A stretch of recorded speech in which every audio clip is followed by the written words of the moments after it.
सांवली बहू। शिल्पा है तो सांवली लेकिन बहुत ही टैलेंटेड। लेकिन कहते हैं ना, शादी के लिए तो लंबी और गोरी होनी चाहिए। शिल्पा, ये रिश्ता भी हाथ से गया। अरे कितनी बार कहा वो गोरी होने वाली क्रीम लगाया कर, लेकिन नहीं, किताब से सर खपाने से फुर्सत मिले तब ना। तू ही क्यों नहीं इसके लिए उपटन तैयार कर देती?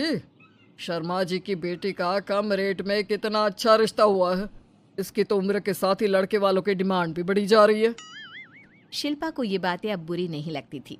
लगे भी क्यों, बचपन से सुन जो रही थी वो ये सब कुछ। उसके लिए ये तो मात्र एक कान से सुनना और दूसरे कान से निकाल देने वाली बात थी। फिर एक रोज, पापा पापा मेरी नौकरी लग गई है।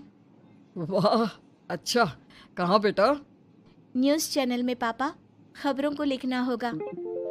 हाँ, वैसे भी तेरे जैसी सांवली शक्ल की लड़की को कौन पर्दे पर आने देगा, क्यों? चल, 4 पैसे कमाने लायक हुई है तो लड़के वालों को बोल देंगे कि कमाती भी है, फिर शायद कोई कर ले शादी। हाँ सही कह रहे हैं। वैसे बेटा कल शाम को एक लड़का और आने वाला है, उसे भी देख लेना। शिल्पा को इस बार गुस्सा आ जाता है। अच्छे न्यूज़ चैनल में नौकरी लगने की खुशी भी माँ पापा के चेहरे पर नहीं दिखती। अगले रोज ऑफिस से शिल्पा घर आती है तो सामने बैठा होता है हिमांशु। हिमांशु शिल्पा को देखता है तो पहली नज़र में तो वो उसे पसंद नहीं आती, लेकिन फिर भी फॉर्मेलिटी तो करनी थी। हाँ, ओके, तो क्या शौक है तुम्हारे और खाने में क्या क्या बना लेती हो? मुझे पढ़ने लिखने का शौक है। खाना बनाना नहीं आता, बिल्कुल भी नहीं आता। पर फिर भी क्योंकि ये रिवाज है कि बहू को खाना बनाना होता है तो थोड़ा बहुत बना लूँगी, लेकिन उतना ही वक्त किचन को दे पाऊँगी जितने में मेरा काम, मेरी नौकरी सफ़र ना हो। बाकी भूख तो तुमको भी लगती होगी, तो खाना बनाने की जिम्मेदारी दोनों की ही होगी, है ना? शिल्पा बोले जा रही थी। अब तक जिन लड़कियों से हिमांशु मिला था, शिल्पा उन सब से अलग थी। वो ऐसी ही तो लड़की चाहता था। शिल्पा से बात करने के बाद, ठीक है, फिर शादी 2 महीने बाद करेंगे। वो क्या है ना, खाना बनाना भी तो सीखना होगा ना। मुझे मंजूर है। शिल्पा को भी हिमांशु अच्छा लगने लगता है। दोनों की शादी हो जाती है, लेकिन शादी के बाद से ही हिमांशु का परिवार शिल्पा के रंग को लेकर कई बातें बनाता। क्या बात है हिमांशु, क्या कमी हो गई थी जो ऐसी काली सी बहू ले आया? काली काली तो नहीं है। हाँ, मेरी शिल्पा का रंग हल्का सांवला है। वैसे आप तो कृष्ण की भक्त हैं, जानती है ना, उनका रंग भी सांवला था। अब सांवले रंग के कृष्ण की पूजा, तो सांवली मेरी बीवी खराब कैसे? बात तो सही भी थी। क्यों सांवला रंग खराब माना जाता है? शिल्पा पति का तर्क सुन रही थी। थोड़ी देर के बाद, क्या बात है, शब्दों का जादू आ गया। क्या तर्क दिया आपने सांवले रंग के समर्थन में? तो क्या तुम ही पत्रकार हो? अरे तुम्हारा पति भी कम नहीं है। शिल्पा रोज एक नई तरक्की छू रही थी। कभी विदेश दौरा तो कभी बड़े बड़े लोगों का इंटरव्यू। एक दिन, सुनो, आज का दिन बहुत खास है। मैं मुख्यमंत्री जी का इंटरव्यू लेने जा रही हूँ। अरे वाह, क्या बात है, सही है यार। तभी ससुर आ जाते हैं। बहू, थोड़ा मेकअप भी कर लेना, वरना काली काली फोटो सब जगह आएगी। अरे हम तो शर्म के मारे किसी को दिखाते भी नहीं कि ये हमारी बहू है। न जाने क्या कमी थी। अरे वो शारदा दीदी की बहू देखो, कैसे मक्खन की तरह गोरी है। और नताशा, वो तो ऐसे लगता है जैसे भगवान ने दिल खोल कर रंग दिया है उसको।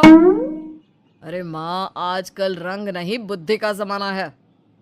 हाँ, तो वो दोनों कहाँ पागल है, अच्छा खासा घर देख रही है। शिल्पा को ससुर की बात पर गुस्सा तो आता है, लेकिन वो मूड खराब नहीं करना चाहती। वो तो बस तैयारी करती है कि जल्दी से अच्छा सा मुख्यमंत्री का इंटरव्यू हो जाए और दुनिया देखे। होता भी यही है। शिल्पा जब शाम को घर आती है तो, अरे चाची, बुआ, फूफा जी, कैसे हैं आप सब? कैसे आना हुआ? शिल्पा को आसपास के लोग भी देख रहे थे। वो भी जानती थी कि उसने जो इंटरव्यू किया वो कितना वायरल हो रहा है। अरे बहू, बड़े लायक हो तुम, औरत होकर दुनिया की इतनी जानकारी। कितनी समझ है तुम्हारे अंदर। वाह वाह बहू, तुमने तो हम सबका सीना गर्व से चौड़ा कर दिया। सास ये सब देखकर सोच रही थी कि भाई ऐसा भी क्या हो गया, इन्होंने तो बहू को हीरो बना रखा है। मैंने तो शिल्पा को उसी दिन समझ लिया था जब पहली बार मिला था। मैं तो जान गया था कि ये लड़की अलग है।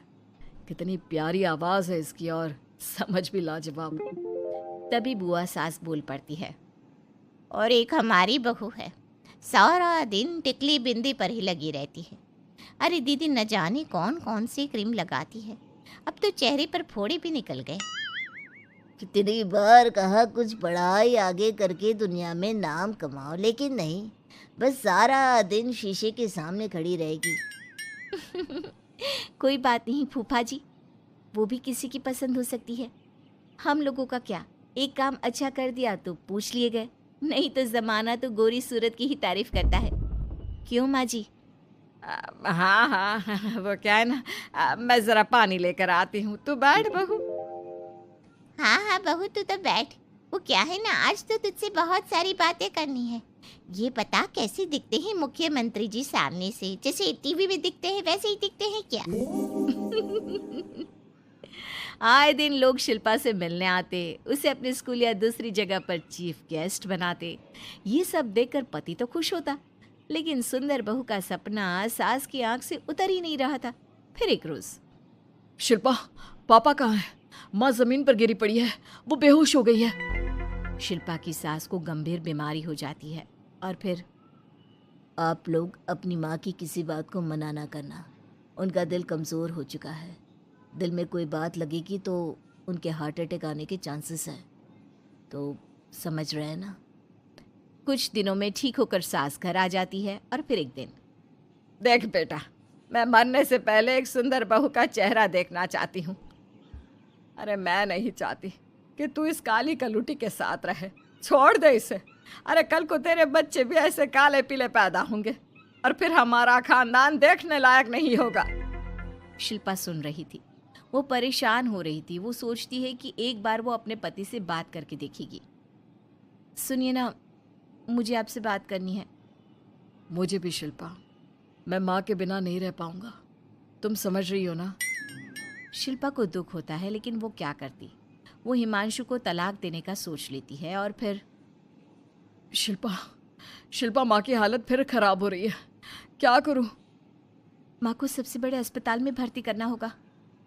लेकिन वहां तो बेड के लिए बड़ी बड़ी सिफारिश करनी पड़ती है। हाय रे, मेरा मन आता है, मैं मर न जाऊं, मुझे बचा ले बहू। शिल्पा को हैरानी होती है कि वो करे तो क्या करे। पर माँ जी, मैं कैसे?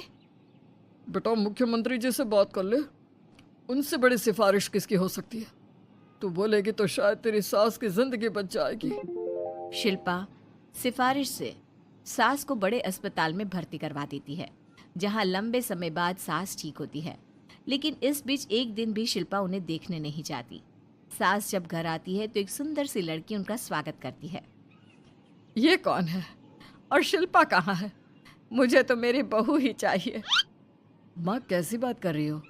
तुमने कहा था ना कि शिल्पा काली है और तुम्हें काली बहू नहीं चाहिए। ये रीना है, तुम्हारी बहू। नहीं नहीं, मुझे माफ़ कर दो, मुझे तो मेरी शिल्पा बहू ही चाहिए। उसी के कारण आज मेरी जान बची है। मैं नहीं समझ पाई कि सुंदर शक्ल से ज़्यादा सुंदर दिल और आचरण होना चाहिए।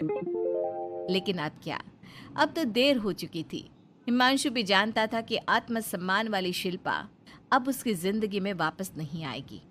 अब तो शिल्पा को वे लोग बड़े बड़े चैनल की स्क्रीन पर देखते और अफसोस करते। शिल्पा चाहती तो कभी तुम्हारे लिए सिफारिश नहीं करती। अब तो आसपास के लोग भी घर नहीं आते। लोगों को लगता है कि शिल्पा ने हम लोगों को छोड़ा क्योंकि हम उसके लायक नहीं थे। सही बोल रही है माँ, हम ही तो उसके लायक नहीं थे। शिल्पा जैसी समझदार, पढ़ी लिखी, दुनिया की समझ रखने वाली लड़की को मैंने छोड़ा, सिर्फ आपके कहने पर। अब ये गोरी लड़की आपकी बहू हो सकती है, लेकिन मेरी बीवी कभी नहीं। हिमांशु वहां से चला जाता है।